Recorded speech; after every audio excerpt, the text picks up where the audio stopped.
Welcome to the Sales Prospector Show, supported by Lease a Sales Rep, an Inc. 5000 company, helping our clients grow sales by securing guaranteed appointments, qualified leads, and contracts for their services and products across the U.S. I'm your host, Gil Pagan. You can also find us at leaseasalesrep.com and on all major social media channels. I had the pleasure today of interviewing Mike Simmons, the owner, CEO of Plane Data. That's plane like aircraft, Plane Data. They are an aircraft appraisal firm. I mean, that's my language.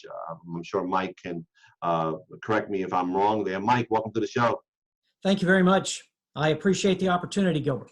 It's good to see you again, and it's a pleasure to be able to connect with you. It's been a couple of years since we've spoken and seen each other, and I'm glad that Plane Data and you're doing what you're doing and still doing it. I'm sure enjoying doing it, and we're here doing our thing. I hope that your business is okay during these special times. Tell us a little bit about what's going on, and has it affected you at all or not? Let us know. It really hasn't. To follow up on your comment, I actually probably do more aircraft consulting. The core part of the business is appraising airplanes, but over the years it's just ballooned out beyond that so much. But it's still a good core. People want to understand the value, but more importantly, they want to understand why that value is where it is. And that's the value we try to bring to the table. For our business, and in my case, I may be one of the few in our organization, but I have my own airplane. So it's not bothering me to travel. I don't have to get on the airlines. In fact, try to avoid it at all costs. And to tell you the truth, I fly a single engine piston airplane. It's cost effective, but for just about anywhere east of the Mississippi, I can usually get there and back faster than with a commercial airline. And you say, gee, how is that possible? Well, I don't have to go through security. I don't have to get at the airport at least 2 hours early. I get to the airport, which is about 30 minutes away. Takes me a few minutes to pre-flight the airplane, and I'm gone. Where do you park? Your car. Well, when you get to wherever you're going, right, there's a fixed base operator or FBO. In Raleigh, for example, I think now it's Signature, but it used to be Southern Jet or somebody before that. They take care of the airplane, they fuel it, they make sure that life is good. They'll put it in a hangar if you need it in a hangar for, say, bad weather. And I've had folks do that from time to time. So they take care of it when you're there. You do what you got to do, and most times I'm at the airport. I don't leave the airport. And so when and that's the nice thing, right? So if I have to look at a plane, say in North Raleigh, if I flew commercially, I would have to land at Raleigh-Durham. In my case, I'd land at North Raleigh Airport, do my business, and I'm gone. I don't have to deal with Raleigh-Durham at all. So for the listeners and the viewers, Mike is out of Charlotte, right? Charlotte. Yeah, I'm in the Charlotte area, correct. Yeah, Charlotte area, North Carolina. So he would, in theory, fly into North Raleigh, and it'll be much quicker, obviously, than driving. He'd fly in and land at an airport over there in North Raleigh and go out there and do what he has to do, right? Yeah, as a sales tool, the private aircraft is really powerful in so many respects. There's a gentleman that I know in Sanford that runs an air taxi service, and he takes guys from the Raleigh-Durham area, coaches and so forth, to hither and yon to interview potential athletes, or whatever they need to do. And so it gives them a way to travel incognito. If you go, think about, somebody like Dean Smith, who was a basketball coach. Somebody going through a major airport like Raleigh-Durham, you're going to have a crowd in no time. So you're going to have the ability to travel privately, and somewhat secretly.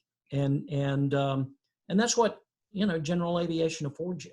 So an air taxi, for example, that's a good example, in Sanford, North Carolina. So I'm sure they have them in different parts of the market across the US, I'm sure. So you would drive to this place in Sanford, North Carolina, and park your car there. And then you would get on this airplane, and they would take you somewhere privately. So it's almost like it's an air taxi. It's not a charter where you chartered the plane. Well, it really, in a way, it is. It in is. a way, it is a charter, right? You call, you set up a time, and you pay for their service. We commonly call it an air taxi. Okay. So the interchangeable, the names, is that? Yes. Correct. Okay. So Yeah. charter and air taxi. So you would go to Sanford, North Carolina. You have, let's say, 3 people with your luggage. Let's just say, park your car and hop on this air taxi and fly to Fort Lauderdale, Florida, as an example. Yeah. Oh yeah.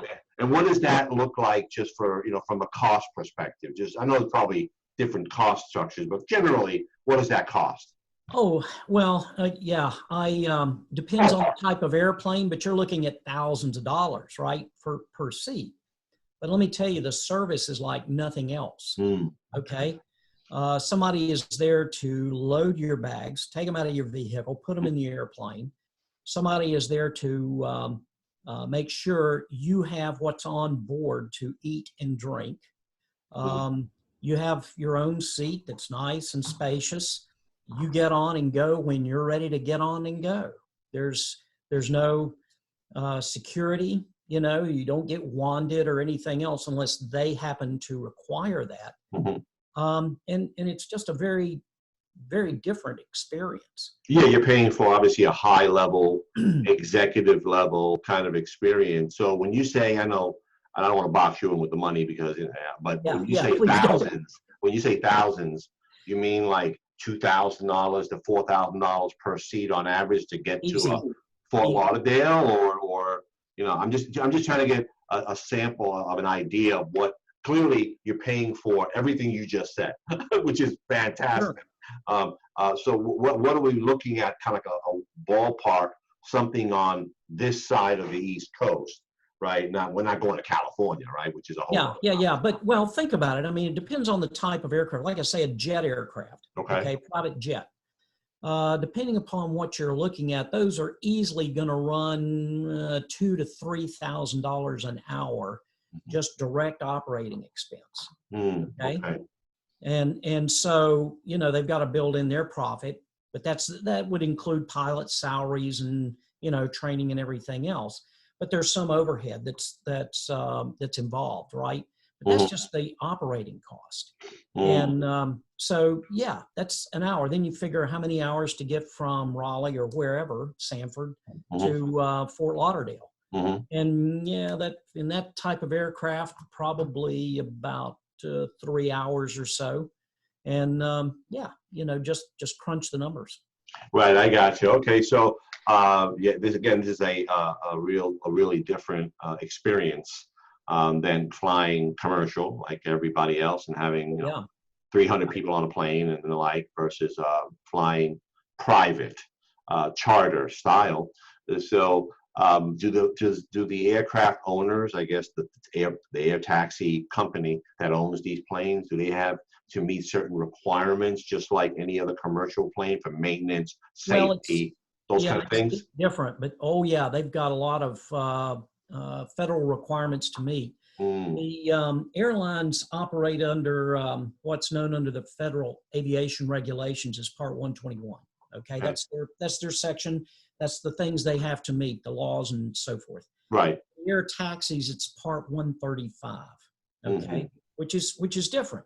But they also have certain requirements for training, who flies these aircraft, how they're maintained, on and on and on. Whole different set of regulations. I, as a private pilot, fly under what's called Part 91.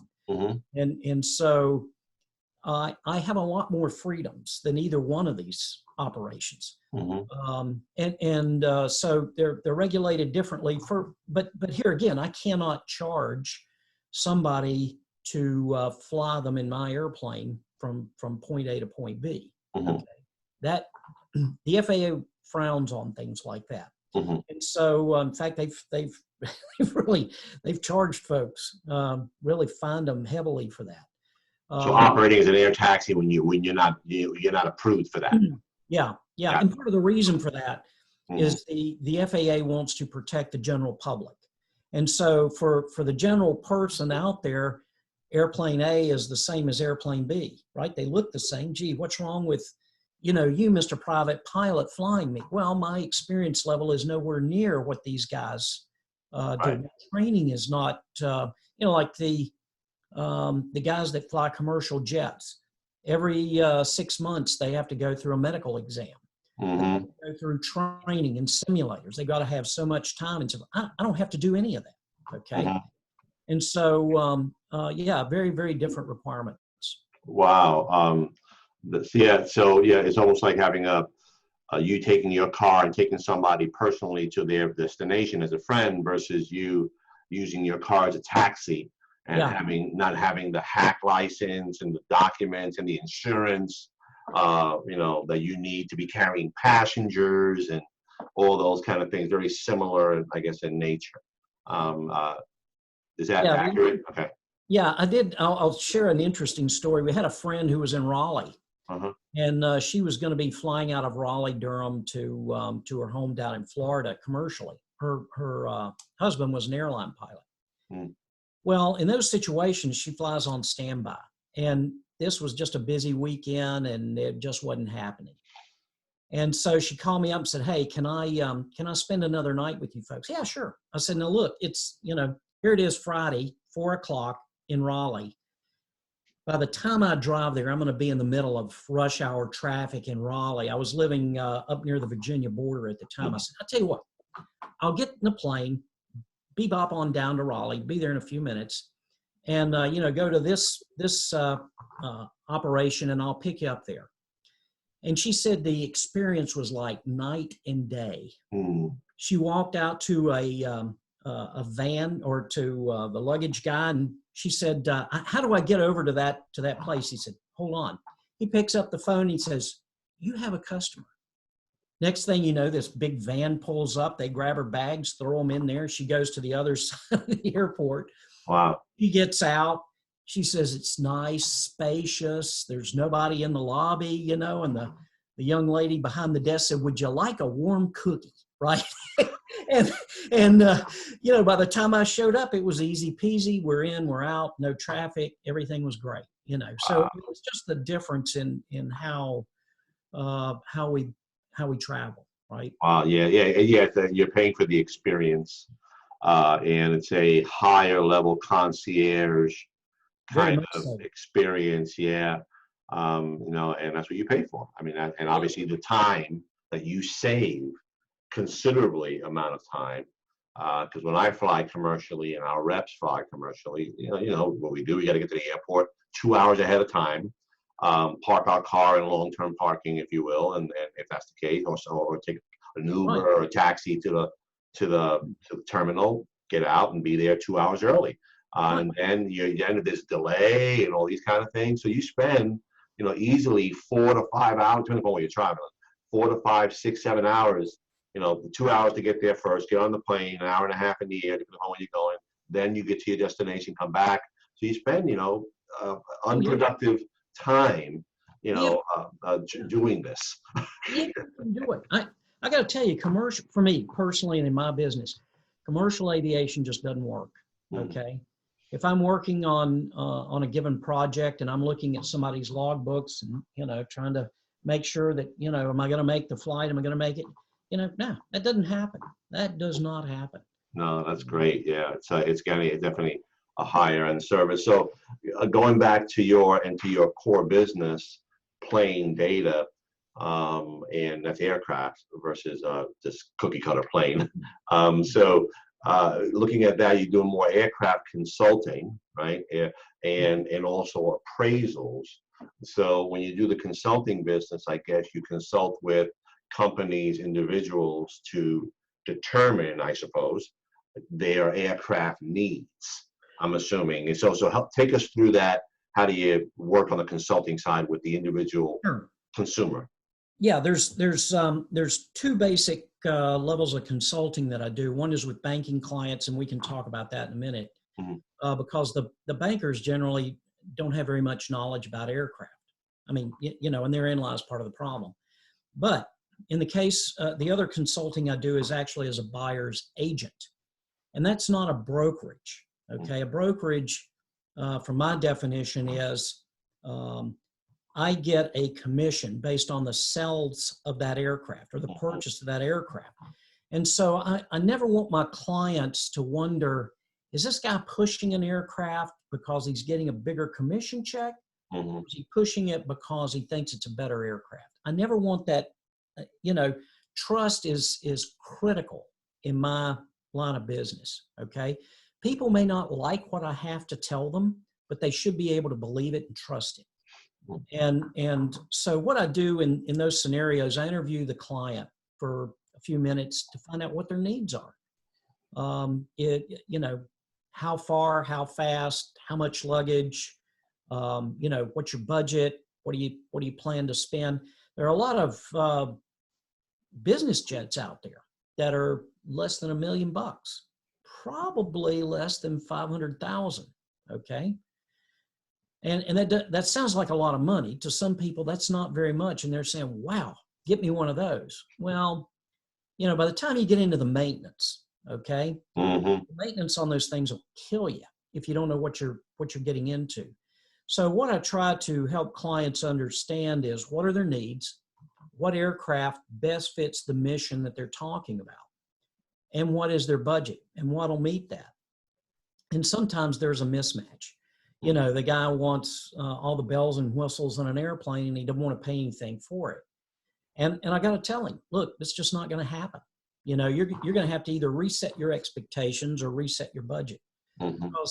Because that aircraft doesn't exist. You might get lucky, but let me tell you, there are no deals in aviation.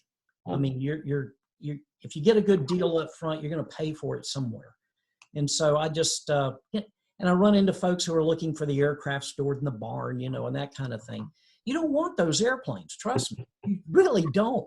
And you don't want the hangar queen that's been sitting in the back, right? You want something that's been flown and properly maintained, especially if you get into turbine airplanes. I used to watch some of the airplane repo shows, and there was, and I'm watching, I got to admit, these pilots, just looking at the show, right? These guys have got to have a lot of courage. I look at the airplanes and they're walking around. It's like, I don't know that I'd be the one firing that up and taking it down the runway, but hey, that's just me, So a parachute on the back. Yeah. Well, and there are airplanes with parachutes now, right? I meant the pilot. Oh, yeah. But there are airplanes with parachutes, right? If things get hairy, you can pull the lever, chute pops out, and you can walk away. Wow. Yeah. So so there's different obviously aircraft based on the needs of the consumer. So if you have let's say, and I'll use an example to make it more real for people.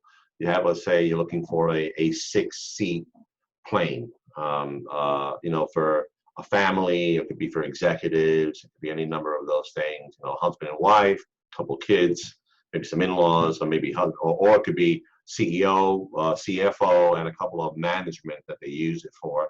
So you got a 6-seat plane. They come to you and say, okay, we won't find a 6-seat plane, and they give you the requirements. You're going to recommend based on what their needs are certain planes. And I guess, and that plane could be, I'm just using your language, $500,000, $1 million, 1.5 could be 2 million. I don't, you can give us a little feedback. And what is the maintenance for planes like that? Because it's interesting. We operate in the car sector in certain areas, and so some of the high-end vehicles, and I'm using more day-to-day comparison for us regular consumers, not people who own planes, right? Present company excluded. Okay, so somebody buys they want to buy a Ferrari, and you can get a used Ferrari for you can find them for 20 grand, 35 grand, and the older ones, they look beautiful, but the maintenance, get an oil change and get a tune-up, it's going to cost you $8 grand. So the maintenance on the vehicles is going to cost you a lot more than what you laid out over time to maintain it. So Oh, give us yeah. an idea of what does it cost to maintain, let's say, a 6-seat plane or a four-seat. Now, maintenance is the actual maintain tune-ups, all that kind of stuff. You're not including, I'm assuming, airport fees, hangar, or that part of all the maintenance. It's all together. Insurance. Yeah. Insurance, Yeah. yeah. So give us an idea of what are we looking at for all of that kind of stuff. Well, and let's keep it simple with a piston airplane. Okay. The aviation world is heavily regulated. Okay. And believe it or not, that's a lot of people hate that, but it's kind of a good thing.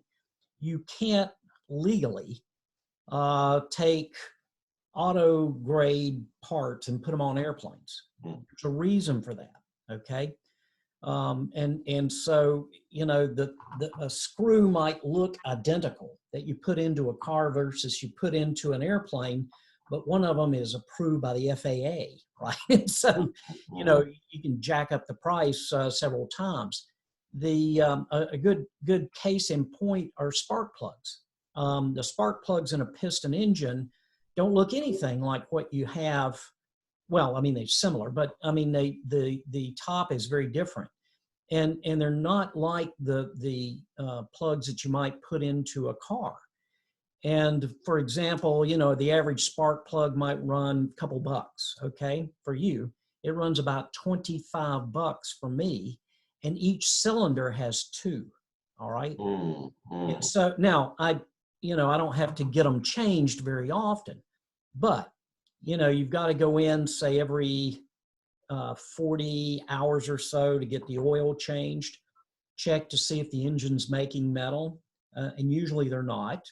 But every year you have to go through an annual inspection, and the annual inspection on a piston airplane is pretty pricey depending upon what they find.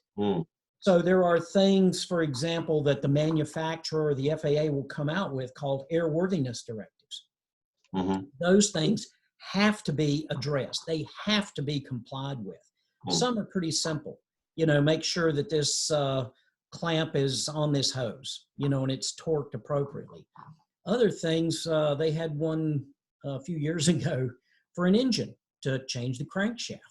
That gets pricey. That gets pricey real quick. In some cases, if you're talking about an engine overhaul, depending upon the type of engine, that can easily be as much as $50,000. Okay? Wow. You might be facing. So it runs, but the typical annual inspection anywhere from $3,000 to $6,000 for the year. Okay, and so at some point, if you fly a lot, then the cost per hour is going to be a little bit less than if you fly, say, 20 or 40 hours a year, which is what the typical private pilot flies. But yeah, it can be pricey. It can be very pricey. So the tune-up, or the annual inspection is $3,000 to $6,000. Yeah. I guess for a small, it's a single piston kind of plane, right? That's a 2-seater, right? No. That can be 4 and 6 seats. Okay, so single piston, 4 to 6-seater. Is that propeller?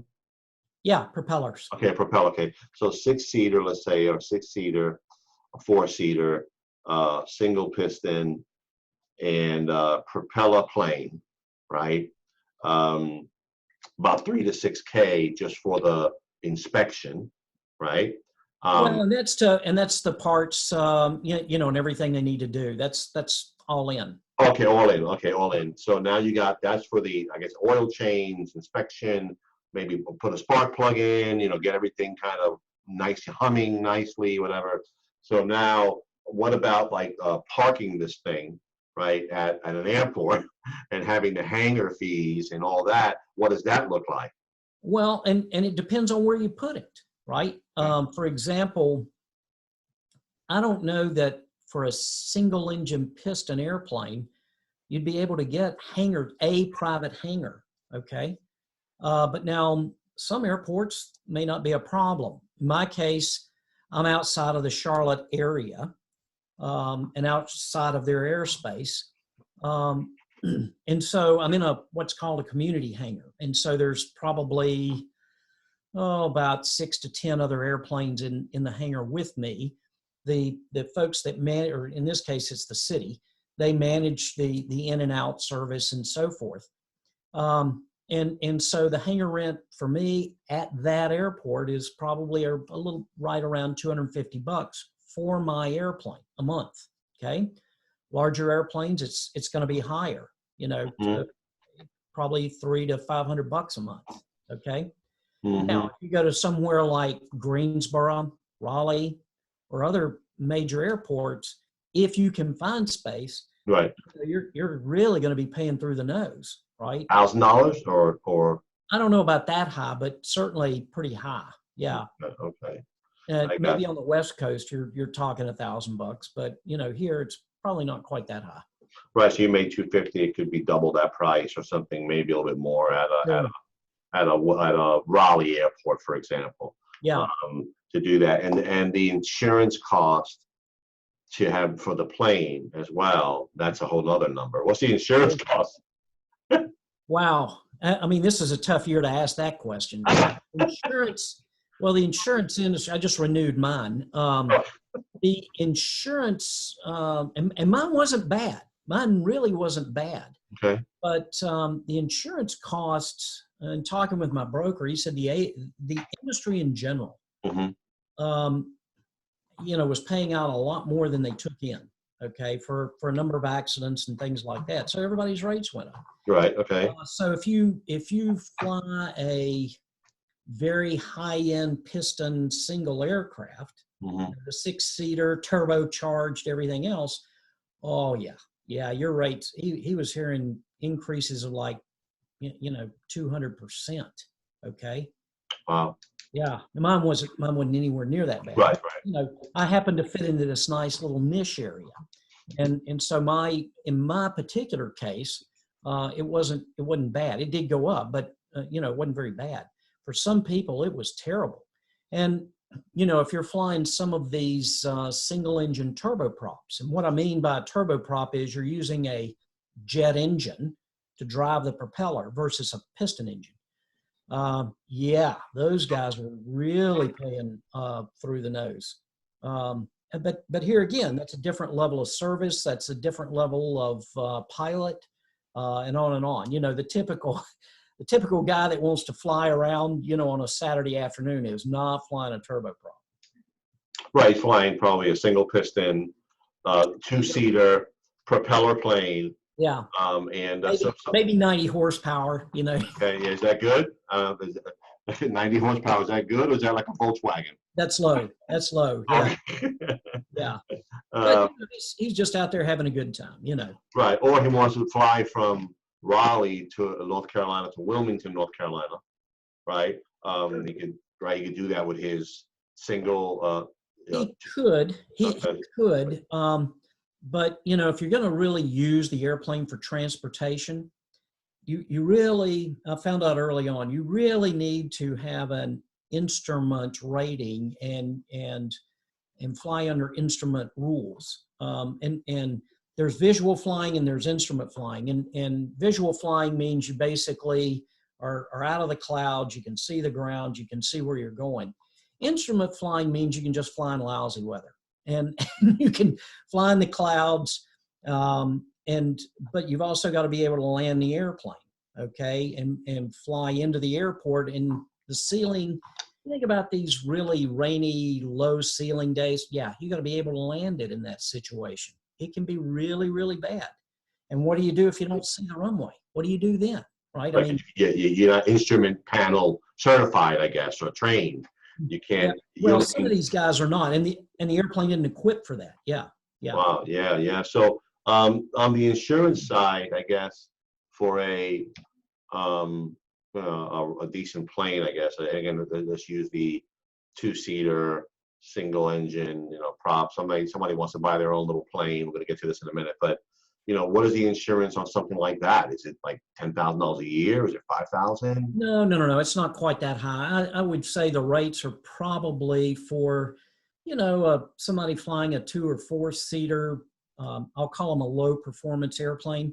Yeah, you're probably looking at $1,000, maybe $1,500 on the top end. But yeah, roughly about $1,000. Depends on the pilot, his age, his experience level. If you've got less than 25 hours, yeah, you're going to be paying a lot more than say somebody who's got several hundred hours, okay, in that particular type of aircraft. Yeah, because $1,200 to $1,500 a year for that is cheaper than some car insurance. So, and again, because you're at risk with in the car, you got a lot more people on the road. I mean, you're in the air here, and it's a lot. The risk is different, I Oh, suppose. sure. Okay. Sure. Yeah. So looking at just basic support, you're probably at about on the high end about $10,000 a year, plus six. I'm just looking at Oh, yeah. Yeah. 6, 9, 10, 15, about $1,100, $11,000 a year, give or take, and that's not counting fuel. Okay, so Oh, yeah. it's another issue. Yeah. Aviation fuel is typically 100 low lead, and that I think the average I use in my cost estimate is $6 a gallon. And my airplane drinks on average about 10 gallons an hour. Wow, wow. So And that's efficient. right, wow, right. So the fuel, obviously, it's almost like so what I'm looking for, golf.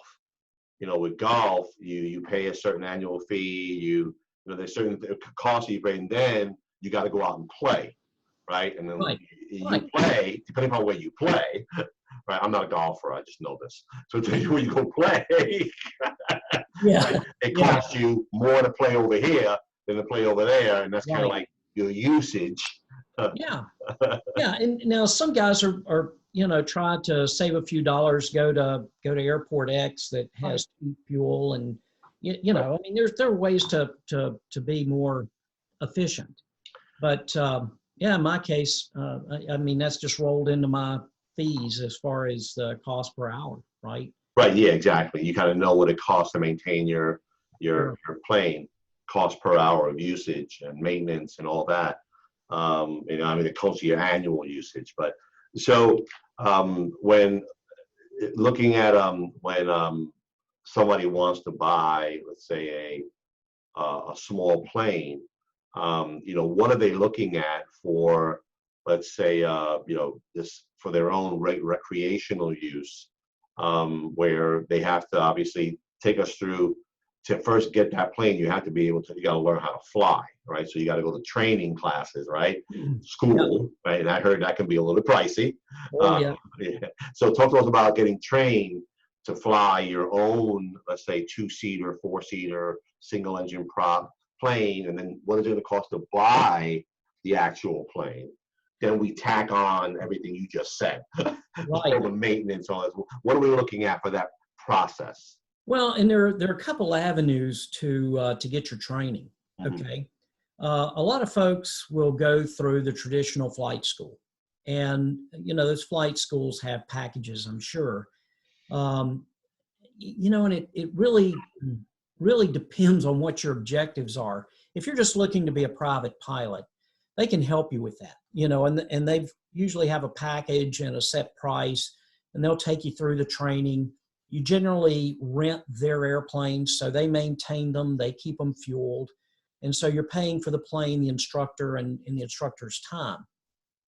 And there's a ground component to the training, and then there's the flight component. And so, God bless those instructors. They got to put up with these folks that, and hey, we were all one, right? At one time, all of us were students. I bounced a few airplanes from time to time, on landing. I mean, it happens. It happens. That's part of the learning process, hopefully you don't kill yourself or damage the airplane, but that doesn't always happen either. It's rare, but it sometimes it comes up. Mm-hmm. But yeah, you have to have so many hours of dual instruction, and then you have to have so many hours of solo time. And solo time, the instructor has signed you off to take the airplane, and the objective is to work on a lot of things that you're going to have to do with the FAA examiner. And so when you're proficient in those, like landings, takes off, doing turns about a point, and doing, sharp banks and things like that, emergency engine out procedures, this kind of stuff. When you're comfortable with that, then the instructor says, okay, you're ready to go for your check ride. And you set a time with an FAA examiner, you fly down there, he gives you a check ride, and if you're good, signs you off, and you're a pilot. And so it's almost, is there with driving, you get a learner's permit, right, first, and you get to learn to drive, and then you take the, you get your hours. I'm talking about the teenagers, right? But you get the learner's permit, then you take your road exam, your road test, and then you get a license. So it sounds like it's similar. Is there a learner's permit section? Yeah, it's a student license, if you will. It's a medical. Essentially, you get your medical exam, and then you have to take a written test and pass that test. And only then can you go to the FAA examiner, okay? But as a student pilot, you can't take any passengers. It's just you or the instructor. If you're going to act in pilot and command, you better be the only one on board that airplane. You can't take anybody else. I've seen a few situations where that didn't always work out either. Oh, really? Oh, yeah. Somebody always tries to get away with something. But that's pretty much it. You're there to learn, and that's the whole purpose. And the toughest thing for me was learning how to recover from stalls, but it's something we all have to learn to do. In other words, when you pull back on the yoke and the airplane climbs and climbs, at some point it's not going to climb anymore, right? And so, they're going to break. And when they break, you got to know how to handle that, because it can very easily happen. And you've got certain parameters you got to stay within. Yeah, doing it by yourself the first time, yeah, for me, man, my heart was in my throat when that happened. I mean, it's a scary situation, but it's one you got to deal with. That's part of the training. Right. I gotcha. Yeah, no, that's sounds very interesting. So a plane, let's say a four-seater, again, back to the single engine prop, propeller, four-seater, six-seater, you're going to buy your first plane after you've gotten your license, and you don't want to do this just for your own personal use. What are you looking at from a used plane cost perspective, entry level, to buy, what's going to cost you out of pocket? Yeah, and that really depends on the age of the aircraft and the technology you want in that aircraft. Okay. Unfortunately, a lot of the students are now taught with glass panels, what we call glass panels. In other words, you've got, on a Cessna 172, you've got two big computer screens, about 10 or 12 inches sitting in the panel. That's it. Okay. And so they're taught that. There are other old timers where, you're taught on what we call steam gauges or round gauges. And so you've got these independent instruments. Now, both give you the same information, okay? But the technology in one is a lot more pricey than it is in the older aircraft with steam gauges. And so some people that fly on glass panel, they don't know how to fly on steam gauges. Never learned it, don't want to deal with it. But the steam gauge aircraft are still solid, good airplanes, and you can get them for a reasonable amount of money, okay, depending on what and then there's the other navigation and communication equipment you got to have in there. But yeah, you can still get that for a pretty good price, certainly less than I would say 75 grand or so. Okay, give or take a little bit on either side, depending on what you want. For this one with the gauges. Yeah, the one with the individual gauges. You want all the bells and whistles? Oh yeah, you're going to start paying. So something with gauges. So when you say that, again, I just for our listeners, that I compare that to a classic car that has gauges, right? It has has a speedometer, that has the oil gauge, the pressure gauge, the battery gauge, alternator gauge, the brake, right? So you have all these gauges, and obviously the classic cars cost more. So kind of like flip on your side. It's cheaper on your side. The classic cars cost a lot more because they're in more demand, but I get it. Yeah. Versus the newer cars, they have everything is digital, it's all electronics. And some of the old mechanics know how to fix the older cars, but they haven't been trained on the digital. I'm not saying it's an example of the air industry. I'm just making comparisons. That's all. Yeah. No, that's not necessarily the case. I mean, the avionics, you've got to have a shop that can handle both. Yeah. But as far as mechanics go, yeah, pretty much the same engine, pretty much the same airframe. The biggest challenge, I think, are aluminum airplanes versus composite airplanes. Okay. And somebody's got to understand how to deal with composite versus aluminum. And some shops do, others not so much. Mm-hmm. But yeah, the technology is compared to when I first started flying. I mean, it's just whiz bang. Wow. I mean, you really have to work hard to screw things up, with the technology today. Yeah. So to get into a plane, I guess, and one of the things I wanted to chat was learning more about what you do and how you're consulting, because this discussion is around, obviously a lot of things that you do and the consulting part of the business of plane data, to figure out the right aircraft for you and your family or for your company and all that. And all these things go into play, right? The type of the plane, the type of the aircraft, how far are you going, what is the weight, how many people, all those kind of things go into what you buy. So now we know for at least from the consumer personal side, give or take, what it takes to, how do I buy a small plane, for example? What does it cost me to do that? I gotta get my pilot's license, and that may be 1,000 hours before you get the actual license from. No, not that much. I would say you're probably looking in flight time. I would say roughly 100 hours, maybe 100 in the air. Yeah, okay. Flying time completely. Not ground stuff. Not the ground, yeah, but Okay. flying time. Like I said, you got to have. I think now the rules may have changed, but I think you got to have a minimum of 40 hours. Okay, and that's if you're really on your game, and most people take longer, but I want to say roughly 80 to 100 hours is probably what you should expect. Right, and then then you got to pay that, whatever that is, and if that's, let's say 40 to 100 hours or something like that, at what, $50 an hour? Oh, no. I don't know what the flight schools are going to charge. Okay. But like I say, you're paying for the instructor's time, whatever that is. Right. And you're paying for the aircraft, okay? Use of the aircraft. And depending upon, the type of aircraft, that's probably, give you a good ballpark. I've got a 4-seat retractable airplane, okay? And I charge $200 an hour, okay? And so others will charge a little less, and that's just my cost is $200 an hour. Okay. Right, just to run the plane. Yeah, all the maintenance, the fuel, the database updates, everything that goes into getting that airplane moving.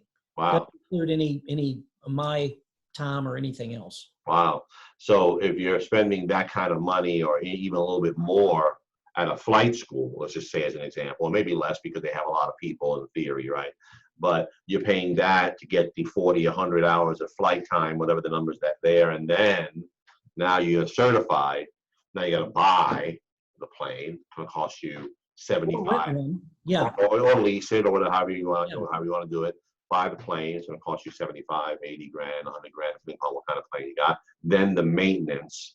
About 10 grand. Again, I'm just flattening out numbers here to have that. So take us through the financing part of the aircraft. Like, so somebody wants to finance this, this $1.2 million personal jet. How do you finance this thing? I walk into a Bank of America and talk to a teller. That's.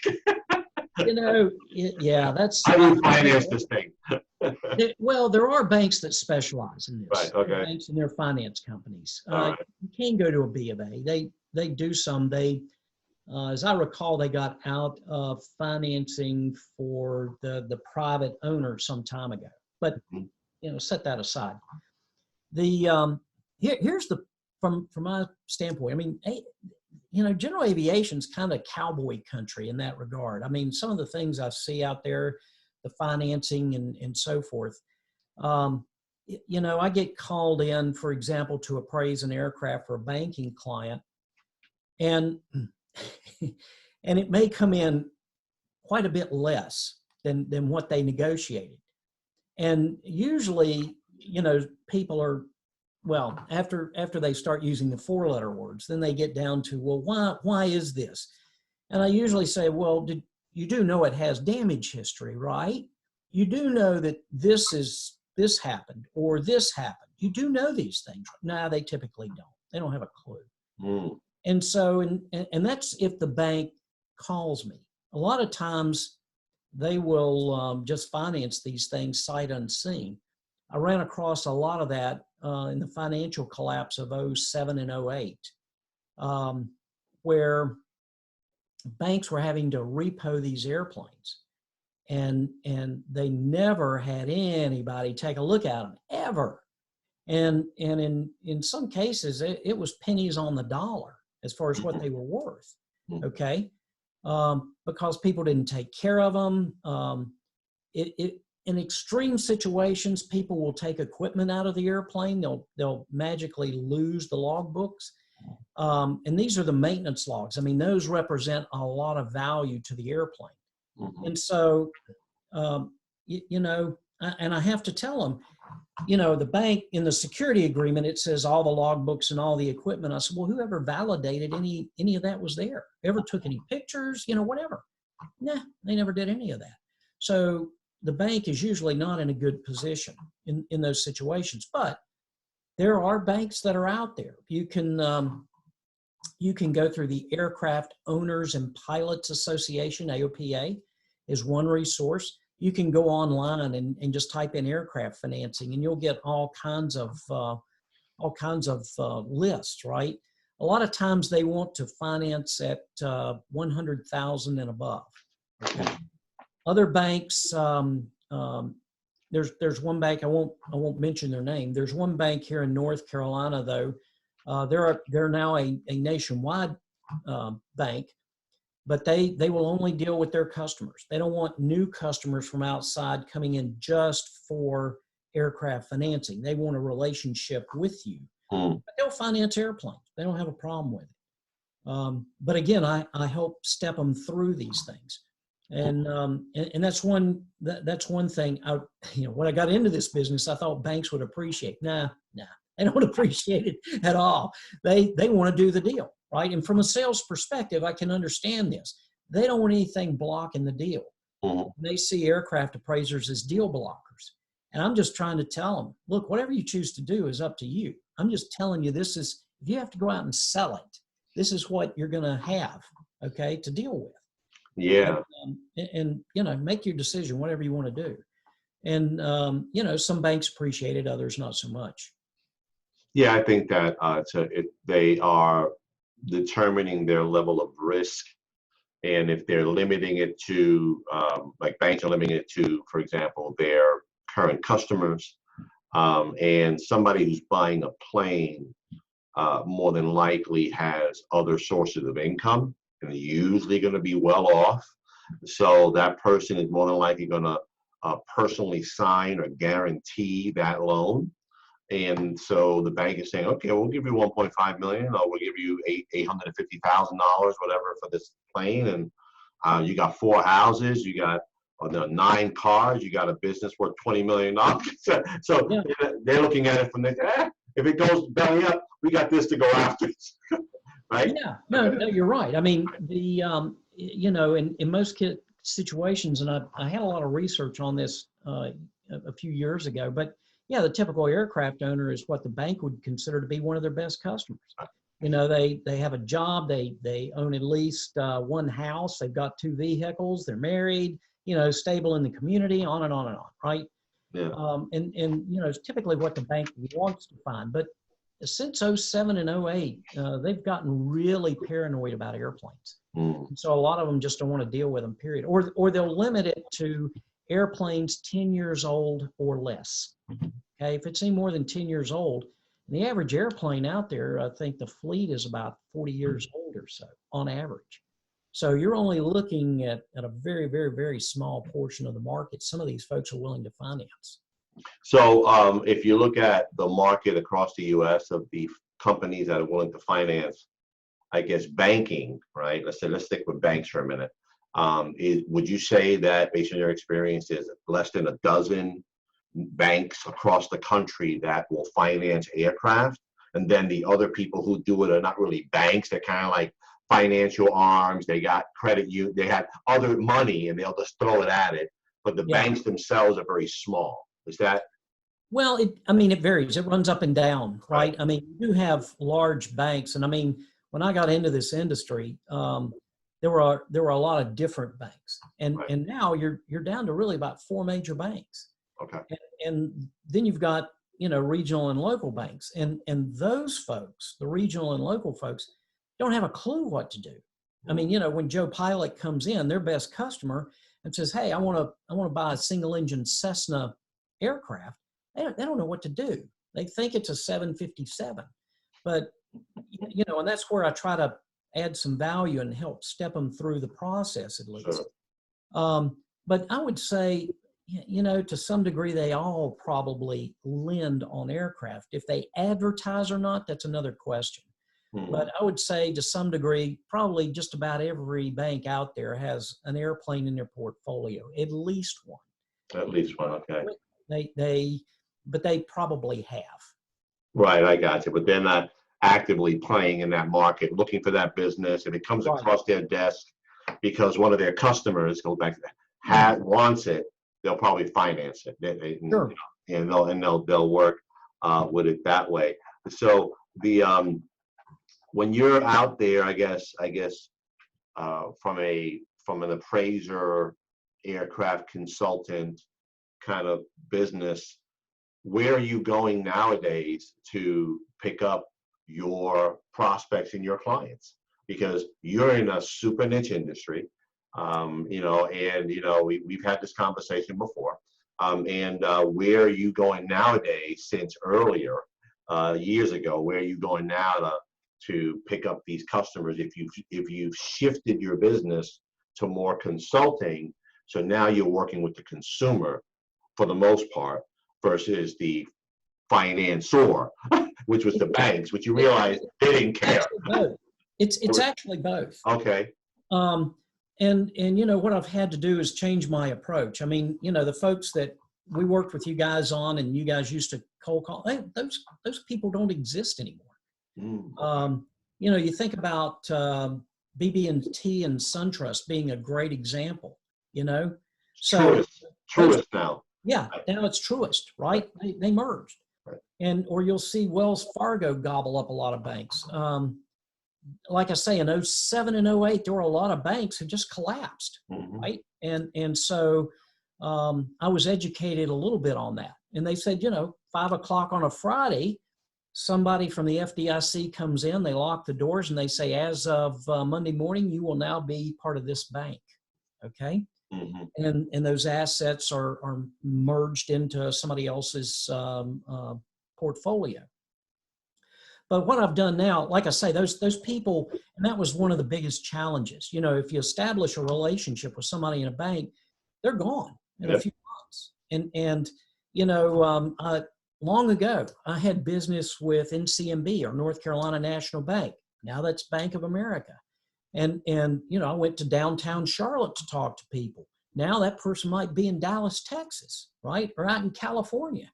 And so, for somebody in this line of business, that's really tough to find the right person. And if you do, they're gone in a few months. So trying to keep that network from a sales and marketing perspective is a challenge. So what I did is I started working with the internet, letting the internet do some of my marketing, and let them call me, because the demand comes up, and it's there, right? If you call somebody and say, "Hey, I'd like to talk to you about your aircraft financing," they can probably count the number of deals they've done in their whole career on one hand. Okay. Right. And so I put myself out there on the web. I put a lot of opinions and thoughts that I've seen over the years on the web through social media, on LinkedIn, things like that. And that generates some business. The organization I belong to, the Professional Aircraft Appraisers Organization, we actually have a finder tool. So people can go online, they know the type of aircraft, piston or turbine, they know where it is, and they can see who the closest individual is. So that's another way. So people can go on kind of incognito, because a lot of bankers don't even want to talk to people, right? In this day and age, they want to do everything online. And I get it. But some people pick up the phone, give you a call, and they want to talk about their needs, and that's fine too. Glad to help them either way. Wow. Okay. Yeah. So it's kind of shifted. The model shifted a bit, and what's working for you now, and doing more consulting versus the appraisals. You still obviously do the appraisals, and you do a lot more consulting now on the aircraft, which is great. You're still using the same skill set, just for a different purpose, different focus. So yeah, are shows at all a place for you at all to get prospects like these trades? Now trade shows are on hold because of the COVID, but generally, are trade shows even an option for people in your industry anymore? Well, let me put it this way. I'll say it had been in the past. A good example might be the previous organization. We would go to Sun and Fun, which is down in Florida in the spring, or we'd go to Oshkosh. Now it's, I think, Air Venture up in Wisconsin, in the late summer. Both of course, canceled. And, but what was your purpose for being there? And I think mostly it was to get new people to come into the organization. And fine, if that's what you want to do. But for the individual appraiser that was there, there really wasn't much. You might you ran into people from all over the world, at these things. But trying to find somebody that was close by that might have an aircraft, that was tough. We do some networking at some of events like the National Aircraft Finance Association, Warrior Pilots Bar Association, things like that. Because we do get into some legal cases regarding diminution of value, those kind of things. We have to do testimony and so forth. But yeah, those are networking events. But the air shows, in my opinion, not so much. Much. Gotcha. Yeah. So it's not because again, super niche industry, and a certain group of people you can interact with because of what you do. And I guess, do you have a sense of how big is the private appraisal consulting kind of aircraft industry? Is there 1,000 of you, or is there maybe 300? Or the like. Yeah, good question. Our industry is not regulated. Okay. Wild, Wild West. It is. So what that means, Gilbert, is that if you wanted to be an airplane appraiser, you could be one right now. Okay. Put up a shingle. Any aircraft you wanted to do. You don't have to know the difference between a Cessna 152 and a Bell helicopter. Okay. You could appraise airplanes, and you could write reports and offer your services to the general public. There is no law that keeps you from doing that.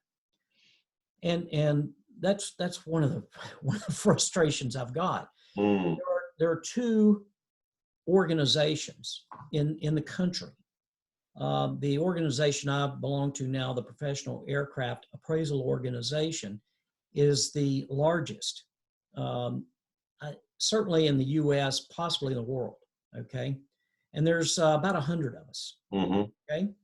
There are other organizations that do aircraft appraising kind of as an afterthought. in my opinion. And the key difference between us and everybody else is we train our folks on how to do this. And we require that they go out into the field and look at the airplane, go through the logs and everything else. Not everybody does, but that's where the meat is of this whole thing, is out there, in the field with the airplane and its records. But yeah, there's not a lot of us. There's, the organization's got probably about 100 people, most of them in the U.S., but we've got folks in other countries as well. Oh, wow. Okay. Yeah. It's a very, again, the ones who are part of an association obviously are investing and to stay on top of your craft and networking and that kind of thing. So the little ones you want to talk to, obviously. But so you offer your services across the country, right? Yes. I'm assuming, okay. To consult on the purchase of an aircraft, personal use, business use, working with finance companies or banks for appraisals on the aircraft, right. As well. Giving opinions of value as well. You can write a professional opinion of value, right? Yeah, typically what I provide to clients is a report. Okay. Okay. And in that report is what I found, and here's my opinion of value based on what I found. Right. And again, making it simple for our listeners and viewers, that like when you buy a house, you get an appraisal report, you get a inspector report, home inspection report. The guy comes out there, is usually a contractor kind of guy. He looks at everything and he gives you a report and says, this is bad, you need to fix this. and true, that should be done, but that would be equivalent to what we call a pre-buy inspection or an inspection, mechanical inspection, okay, which is very different. Gotcha. Okay. Thanks for clarifying that. Sure. That's great. And you provide all these services, obviously, to individuals and businesses. Right. So the website is Plane Data, PLANE, data.com. Correct. And the owner is Mike Simmons. Here we've learned today of, apart from so many things that we discussed, was also what I found is what it takes to buy a plane and maintain a plane, and what it requires you to even own it, because you got to get the license and the training and all these kind of things. We talked about air taxis as well, and the charter experience, how that's a high level, executive level concierge experience, and there's a lot of value in what you're providing, obviously, your service to people who are looking for that. This conversation was great, just from a deep dive into what you do and the value. I think it's extremely fascinating. It was fascinating then when we got to know you initially and work with you, and it's still fascinating now for what you do. I'm sure it brings up good coffee or scotch conversations or whatever you drink. What do you do? Well, I look at planes and I appraise them and I consult them. About, you want to buy one? Yeah, have I got a deal for you? I got a deal for you, only 1.5. Yeah. And that's a good price. But I appreciate your time. Thank you for being part of the show. And if you, I'd like to end with this.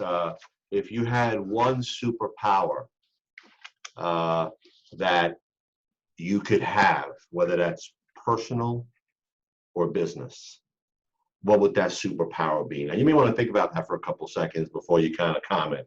Some people know immediately what that is, but if you had a superpower, whatever it could be, personal, business, what would that be? Boy, some days I think being someone like Brainiac would be great, right? Okay. No problem too tough to solve, right? Gotcha. Okay. Analytical and so forth. I mean, I certainly don't think I've got a weakness, but boy, I'll tell you, there's some days, especially as we all age, you can always stand a lot more brain power. So knowledge is power, right? Being able to just think through this stuff faster, quicker, better. That's great. Better CPU, if you will, right? If only I could upgrade, yes. Right. Right. I can't download it that much anymore. I got to upgrade. I got you. Great response. Listen, have a great year. We'll keep in touch. May your business continue to flourish and be successful. And we'll connect soon again. Thanks so much for your time. Gilbert, thank you. Stay healthy, sir. Be well, sir. Bye-bye. Bye-bye.